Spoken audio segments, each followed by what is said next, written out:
하나님은 불의가 가득한 세상에서 이사야에게 거룩을 보여주셨습니다.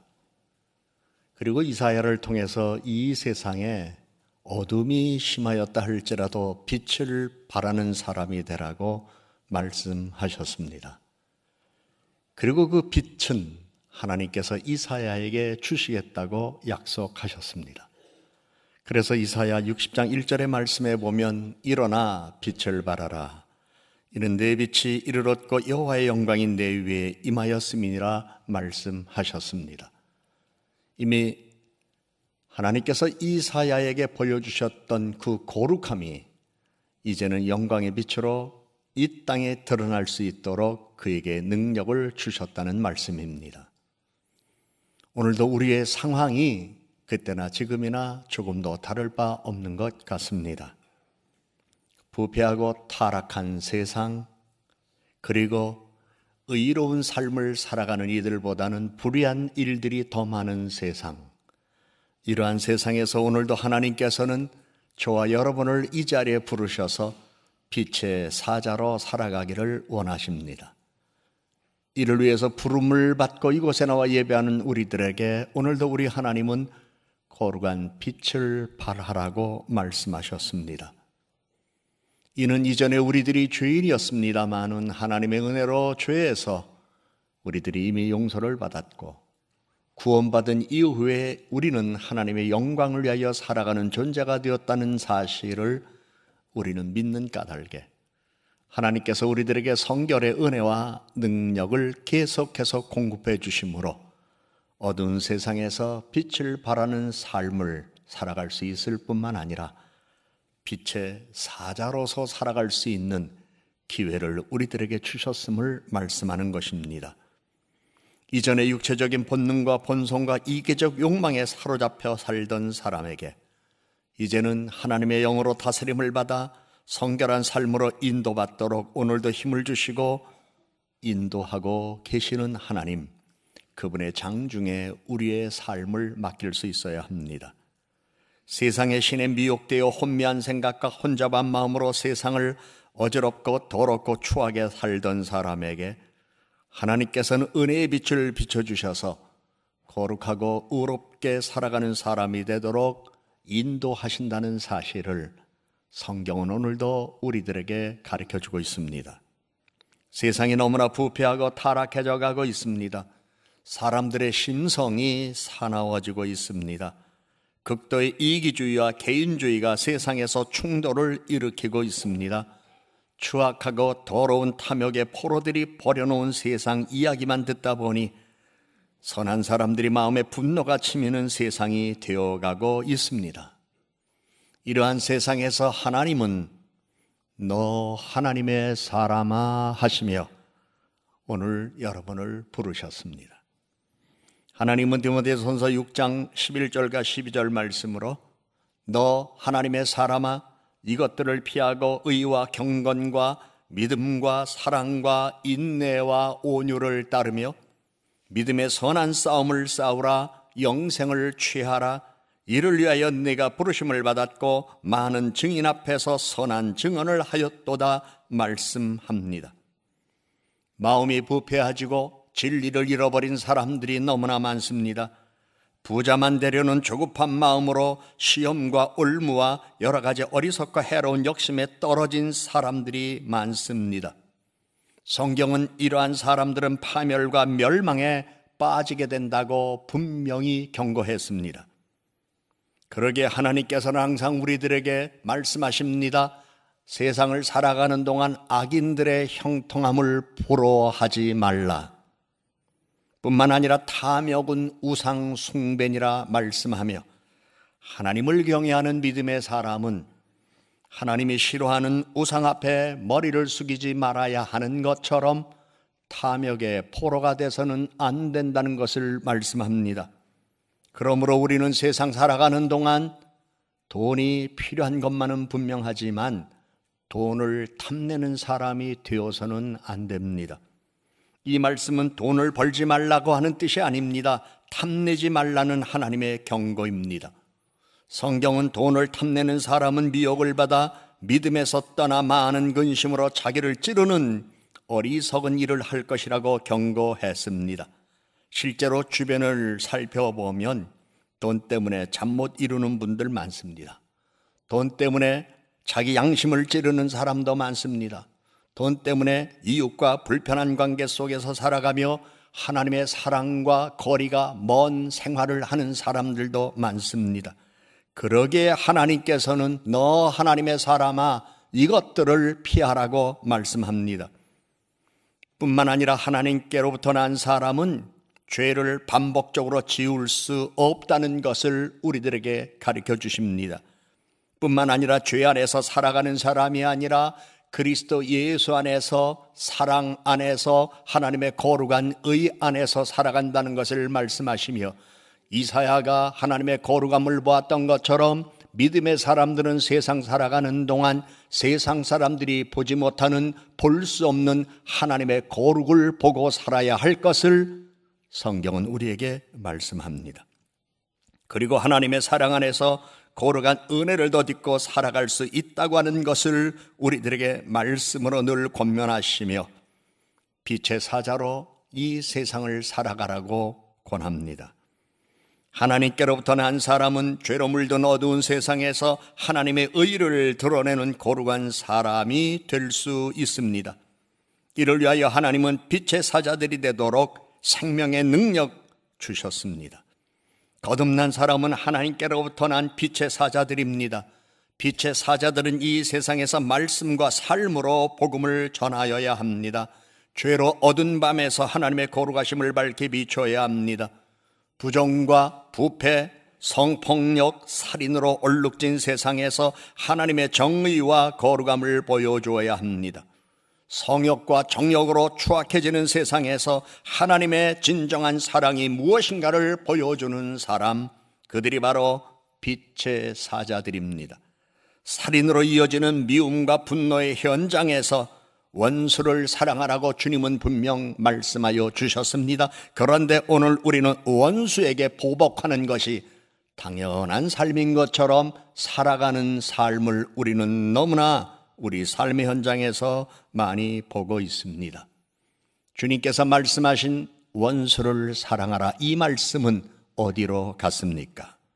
너 하나님의 사람아 원수를 사랑하라.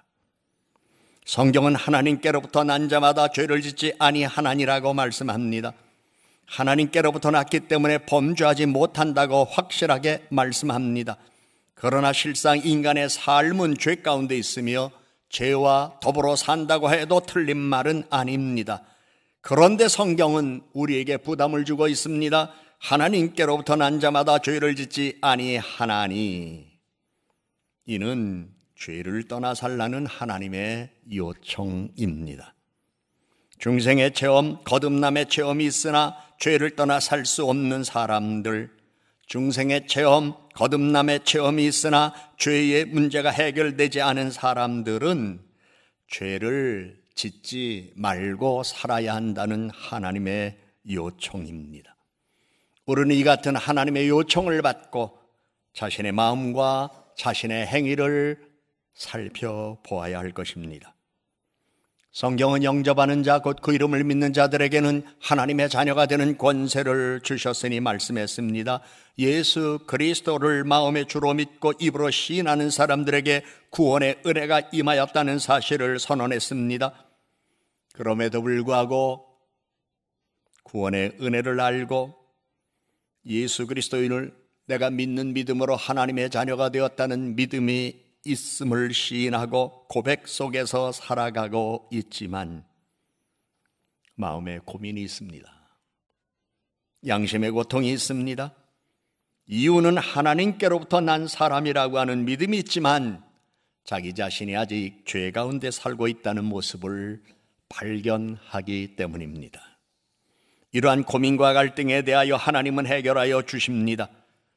그래서 때로 성경 우리들에게 주어진 한글로 된 말씀을 우리 목회자들은 적어도 원어로 해석된 것을 보거나 원어로 볼 수 있어야 성도들에게 바른 말씀을 전할 수가 있는데, 오늘 하나님께로부터 난 자마다 죄를 짓지 아니하나니라는 말씀은 우리 그 말씀의 본뜻을 동사의 시제로 정확히 하나님께서 가르쳐 주셨음을 먼저 우리는 이해하여야 할 것입니다. 원어 성경을 보면 그 해석의 핵심은 그 시제의 사용에 있습니다. 때로 사람들이 사용하는 언어 가운데에 동사의 시제를 명확하게 밝히지 않아서 해석상의 혼돈을 가져오는 경우가 있습니다. 아주 쉬운 예를 들자면 어떤 사안에 대하여 함께 이야기를 할 때에 사장님이 직원에게 또는 직원이 사장님에게 말씀을 드리며 묻습니다. 이런 것은 어떻게 생각하십니까? 이렇게 물을 때 좋습니다. 맞습니다. 아닙니다. 이건 이렇게 고쳤으면 좋겠습니다. 이렇게 보완하면 좋겠습니다. 이렇게 시정하면 좋겠습니다. 새로 만들었으면 좋겠습니다. 이렇게 말이 딱딱 끊어지게 서로 의견을 교환하면 얼마나 좋아요. 그런데 어떻게 생각하느냐고 물었더니 대답하는 말, 좋은 것 같은데요? 맞는 것 같은데요? 글쎄, 잘 될 것 같은데요? 여러분, 이 말이 정확한 말이 아니에요. 여기에 차이가 있습니다. 확신과 추정의 차이입니다. 그러므로 우리가 말을 할 때는 분명하게 바른 시제를 사용해서 바른 어법으로 사용하여야 합니다. 그래서 하나님께서는 헬라어 원어 성경을 통하여 우리들에게 시제에 대한 의미와 뜻을 분명하게 말씀하시며 성경을 바르게 해석해서 우리로 하여금 신앙의 자유 안에서 믿음이 자라나도록 기회를 주십니다. 일반적으로 사람들은 시제를 명확하게 구분하여 사용하지 않는 말에 익숙합니다. 또 하나의 예를 들자면 약속 시간을 정할 때에 상대에게 묻습니다. 우리 몇 시에 만나면 좋겠습니까? 또는 몇 시에 만날까요? 이렇게 물으면 명확하게 몇 시에 뵙겠습니다. 몇 시가 좋습니다. 또는 몇 시 몇 분이 좋습니다. 이렇게 이야기를 하여야 하는데 어떤 이들은 몇 시쯤이 좋겠습니다. 어떤 이들은 몇 시쯤이 어떨까요? 그리고 또 그 말을 듣는 사람, 됐어요. 그럼 몇 시쯤으로 합시다. 도대체 몇 시와 몇 시쯤의 차이가 여러분이 얼마나 크다는 걸 알고 계십니까? 시간의 오차는 실수를 가져올 수 있습니다. 시간의 오차는 다른 시간에 딴 일을 할 수 있음에도 불구하고 그 일을 못하게 할 수도 있습니다. 시간의 오차는 다른 사람의 시간을 내가 뺏어버리는 결과를 가져올 수 있기 때문에 우리는 말이 분명해야 해요. 특별히 동사에서는 더더욱이 분명해야 해요. 요즘 간혹 사람들이 인터뷰하고 이렇게 얘기하는 걸 들어보면 아주 명확한 답이 없어요. 그런 것 같아요. 좋은 것 같아요. 맛있는 것 같아요. 아니, 맛이 있으면 있고 없으면 없는 거죠. 어떻게 맛이 있는 것 같아요? 우리 인간이 그렇게 정확하지를 못해요. 그게 우리의 부족이죠. 그걸 아시는 하나님은 동사의 시제를 통하여 헬라어 원어로 우리들에게 믿음 안에서 참 자유를 우리들에게 주시는데, 특별히 오늘 우리들 읽은 요한 1서 말씀에 하나님께로부터 난 자, 또 하나님께로부터 났음이라는 이 문법상 동사의 시제는 완료형이란 것을 우리들에게 보여주시면서 본문에서 하나님께로부터 난 자, 그리고 하나님께로부터 났음이라는 사용된 동사는 나타라는 뜻의 게나오의 완료 수동형임을 밝혔습니다. 우리가 지금 문법 공부하는 시간은 아니지만 이 정도는 우리가 알고 성경을 이해해야 되는 이유는 여기에서 명시하고 있는 상태는 하나님에 의하여 낳아진, 하나님이 우리를 낳으신 거듭남의 사건은 과거에 확실히 발생하였을 뿐만 아니라 그 결과가 지금까지 영향을 미치고 있는 상태임을 나타나는 것이기에 거듭남이란 성도에게 확실한 체험적인 일로서 현재의 시점까지 그 영향력을 미치는 사건을 말씀하는 것입니다. 또한 죄를 짓지 아니하나니 범죄하지 못하는 것은 시제가 현재형입니다. 완료형하고 현재형은 다릅니다. 죄를 짓지 아니하나니를 위해서는 행하다는 뜻의 포에오의 현재형입니다. 범죄하지 못하는 것은 능력 있다의 뜻인 두남마의 현재형이 쓰여져 있었습니다. 요한일서 3장 6절의 그 안에 거하는 자마다 범죄하지 아니하나니 범죄하는 자마다라는 말씀에도 현재형이 사용되어 있습니다. 헬라어 현재형이 가지고 있는 가장 대표적인 특징은 계속적이고 반복적인 행위를 나타내는 것입니다. 따라서 하나님께로부터 난 자마다 죄를 짓지 아니하나니라는 본문의 뜻은 죄를 전혀 짓지 않는다든가 범죄를 전혀 할 수 없다든가 해야 하는 뜻이 아니라 하나님께로부터 난 사람은 죄를 반복적으로 짓고 죄 안에서 살아가지 않아야 한다는 하나님의 요청이 담겨 있는 것입니다. 또한 그러한 삶이 그 하나님의 요청을 알고 있기 때문에 불가능해진다는 것을 말씀하고 있습니다. 어제의 죄를 회개하고 용서받았으니 같은 죄를 반복적으로 지으며 내가 죄 안에서 살아가지 않는다는 뜻입니다. 어제의 죄가 더럽고 역겹고 수치스럽고 부끄럽기 때문에 다시 어제의 죄와 연관되고 싶지 않아서 어제의 죄를 멀리하며 산다는 뜻입니다. 하나님께로부터 난 자는 죄를 짓지 아니하나니라는 말씀은 거듭난 사람이 전혀 죄를 짓지 않으며 죄를 짓는다면 거듭난 사람이 아니라는 뜻이 아닙니다. 죄와 함께 살 수 없는 세상에서 거듭남으로 변화된 본성과 중생의 은혜로 새로운 삶을 시작하는 거룩한 삶으로의 요청입니다.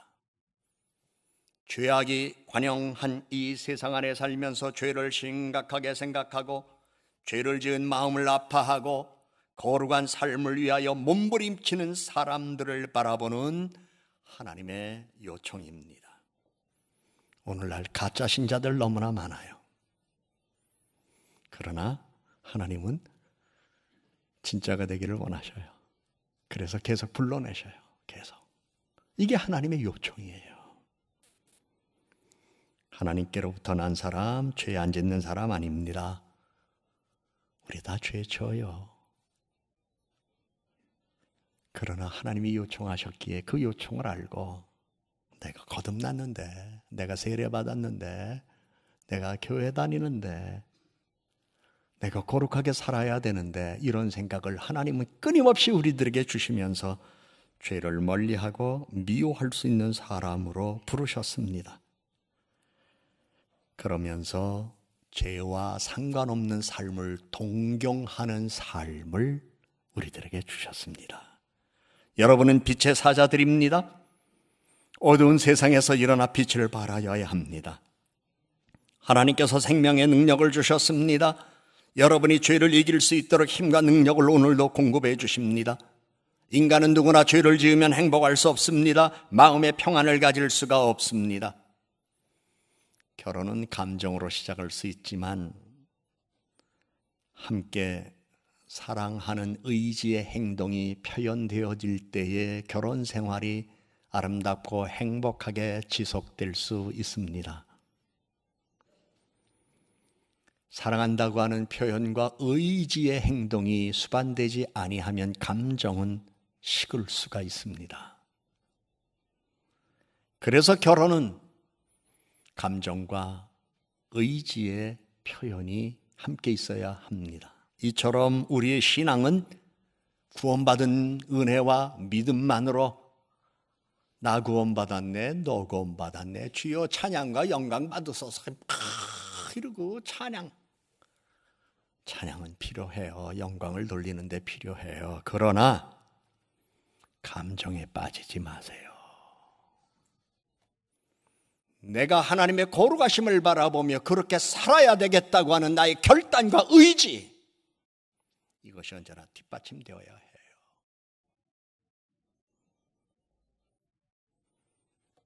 여러분, 하나님께서 주신 의는 사랑과 불가분의 관계에 있습니다. 악을 미워하고 선을 행하는 것입니다. 죄를 미워하여 멀리하고 거룩한 의를 드러내는 것입니다. 거룩한 의는 이웃에 대한 관심과 나눔을 통해, 힘든 수고와 충성을 통해, 관용과 오랜 인내를 통해 표현됩니다. 이렇게 표현되는 거룩한 의는 빛의 자녀로 살게 합니다. 하나님께서 오늘 여러분을 부르셨습니다. 여러분을 하나님께서 빛의 사자로 부르셨습니다. 성경은 요한일서 3장 8절에 죄를 짓는 자는 마귀에 속하나니 마귀는 처음부터 범죄함이라 하나님의 아들이 나타나신 것은 마귀의 일을 멸하려 하심이라. 히브리서 2장 14절에 죽음의 세력을 잡은 자 마귀를 멸하시며 또 죽기를 무서워함으로 한평생 매여 종노릇하는 모든 자들을 놓아주려 하심이니 말씀하며, 하나님의 아들 예수께서 이 세상에 마귀의 일을 멸하러 오셨고 이미 마귀의 포로가 되어 죄 가운데 살 수밖에 없는 우리들, 마귀에 붙잡혀 죄를 짓고 살아가는 우리들을 십자가에 달리신 보혈의 피로, 그리고 그가 죽음에서 부활하심으로 우리의 죄값을 대신하시고 구원해 내신 이후에 우리를 마귀의 올무와 사슬에서 풀어주셨기에 우리는 진리 안에서 자유를 누리며 살아가는 새 사람이 되었습니다. 뿐만 아니라 마귀에게 속하여 죄를 지을 수밖에 없는 사람들을 우리 주님께서 이 세상에 오셔서 풀어주시고 사랑의 자유로 선을 행하게 하셨습니다. 그리고 사랑의 빛을 발하는 자녀로 살도록 기회를 주셨습니다. 거룩한 주일 아침 이곳에 나와 예배하는 여러분, 여러분의 걸음은 복된 걸음입니다. 하나님께서 부르셨는데 그 부르심에 응답하셔서 여러분은 원근각처에서 이곳에 모여 예배하고 있습니다. 죄악이 관영한 어두운 세상에서 하나님은 여러분을 하나님의 거룩하심을 드러내는 빛의 사자로 부르셨습니다.